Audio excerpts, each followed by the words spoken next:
وبسط الأرض وعمر ونشر النور ونور وخلق آدم من طين وصور.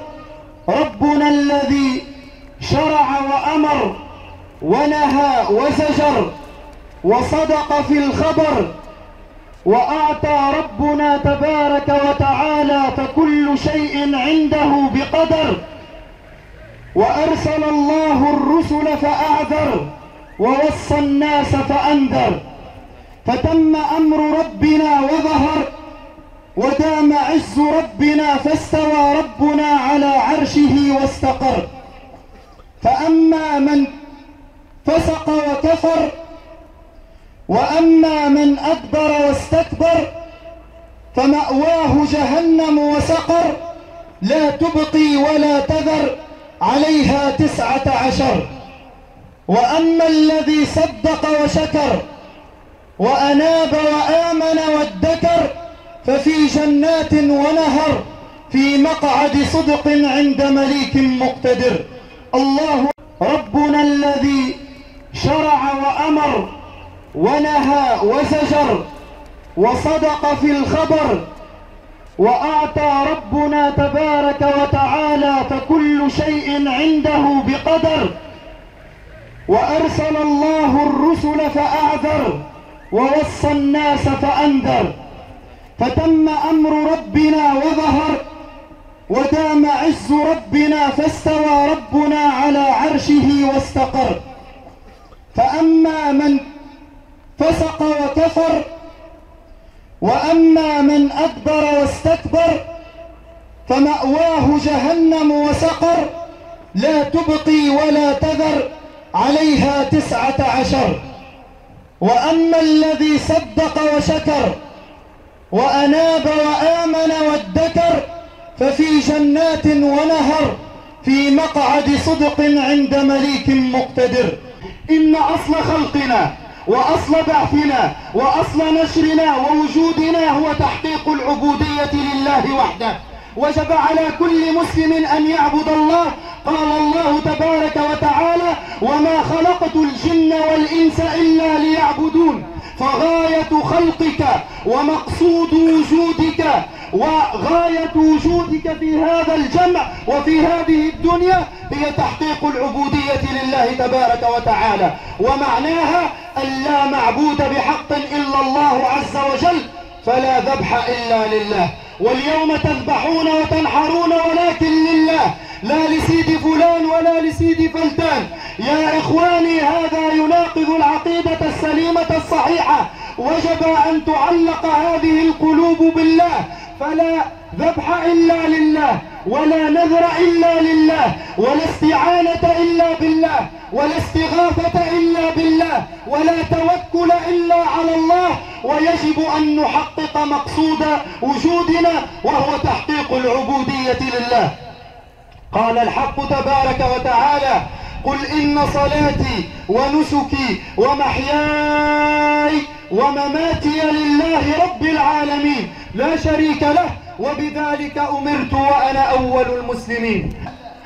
والنسك وهو الذبح لا يكون إلا لله تبارك وتعالى، وما اجتماعنا في هذا المكان إلا لله عز وجل، ليس لأن هذا المكان مقدس، لا يا إخواني، هذا المكان ليس بمقدس، ولكنه بطحاء من أبطح المدينة اجتمعنا فيه. لم نجتمع لأن فيه مقام فلان أو مقام فلتان، لا يجب أن يدور هذا بخلد واحد من المسلمين، فهذا المكان هو كغيره من الأمكنة، والتعظيم لا يكون إلا للأمكنة التي عظمها الله وقدسها ربنا تبارك وتعالى. أقولها بكل وضوح: مستقبل الأمة بين أيدي نسائنا، بين أيدي فتياتنا، بين أيدي أمهاتنا اللاتي آمنا بالله ورسوله، واللاتي أحببنا الله تبارك وتعالى ونصرنا. الإمام مالك بن أنس، وما أدراك ما مالك بن أنس، من صنعه ومن أخرجه لهذه الدنيا أمه، أكبت عليه تعلمه، كان يحب اللعب فأهدته قلنسوة وأهدته لباسا من لباس العلماء، فانطلق مباشرة وأرسلت به إلى ربيعة، فقالت: اذهب إلى ربيعة وتعلم منه الأدب قبل العلم. فتعلم وكان إمام الدنيا، وكان واحدا من أئمة الدنيا الكبار المقتدى بهم في هذه الدنيا، رحمه الله ونفع الله بعلمه. ونحب أن تكون المرأة عندنا درة مكنونة. لو كان عندك درة يا أخي المسلم، درة أو ياقوتة، تخليها الناس كل تمسها، تخليها لبرا الناس كل تمسها والناس كل تلعب بها، هذا لا يكون. الدرة نحطها في أفضل مكان، نحطها على حرير، نحطها في أفضل خير، ونتلهاو بها في الليل والنهار والصباح والعشية في كل وقت، لأنها الدرة، وهكذا نساؤنا. ثم نقول لنسائنا: أقمنا على طاعة الله تبارك وتعالى، وبينا الحق لأبنائكم واصرفوهن لكل خير يحبه ربنا ويرضاه، إنه ولي ذلك والقادر عليه. الله أكبر، الله أكبر، الله أكبر، لا إله إلا الله، الله أكبر، الله أكبر، ولله الحمد. في أمريكا، في ولايات فلوريدا وغيرها في أمريكا، جعلوا معاهد خاصة بالنساء ومعاهد خاصة بالصبيان، معاهد خاصة بالفتيات ومعاهد خاصة بالصبيان. لماذا؟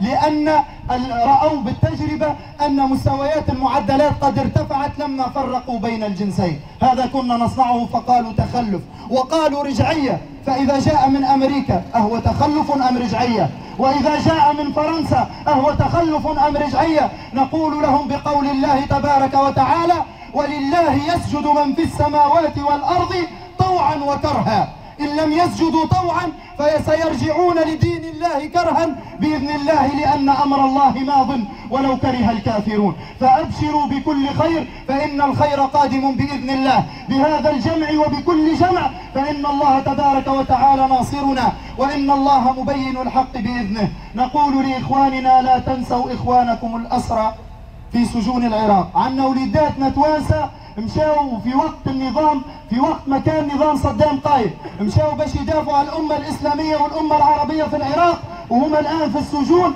عند الشيعة الرافضة، ويحبوا يقتلون في العيد كما قتلوا صدام.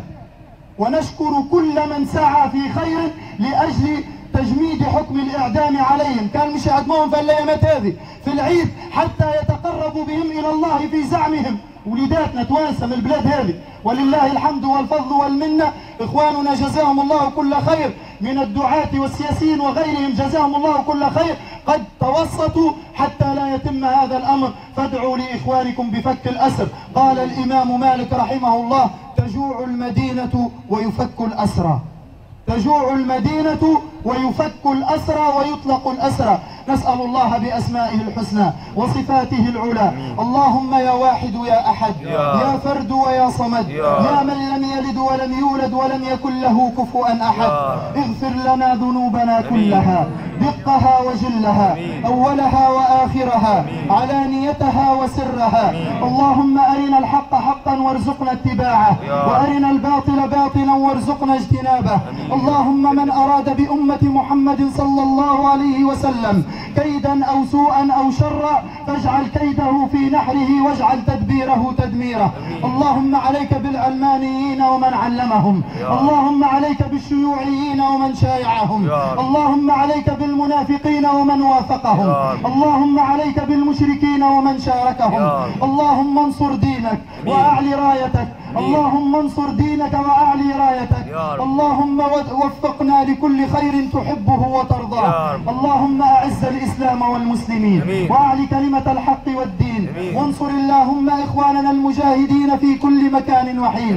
اللهم كن لإخواننا المستضعفين من اليمنيين والسوريين وغيرهم من المسلمين. اللهم أتم لهم الخير، اللهم أتم لهم الخير، اللهم أتم لهم الخير واصرف عنهم كل سوء وكل جبار ظلوم. أنت ولي ذلك والقادر عليه. ربنا لا تزغ قلوبنا بعد إذ هديتنا وهب لنا من لدنك رحمة إنك أنت الوهاب. اللهم يا ستير العيوب، يا غفار الذنوب، يا ستير العيوب، يا غفار الذنوب، اغفر ذنوبنا واستر عيوبنا واغسل سغيمة قلوبنا. اللهم يسر لنا الخير ووفقنا لكل خير تحبه وترضاه. سبحانك اللهم وبحمدك أشهد أن لا إله إلا أنت أستغفرك وأتوب إليك. والسلام عليكم.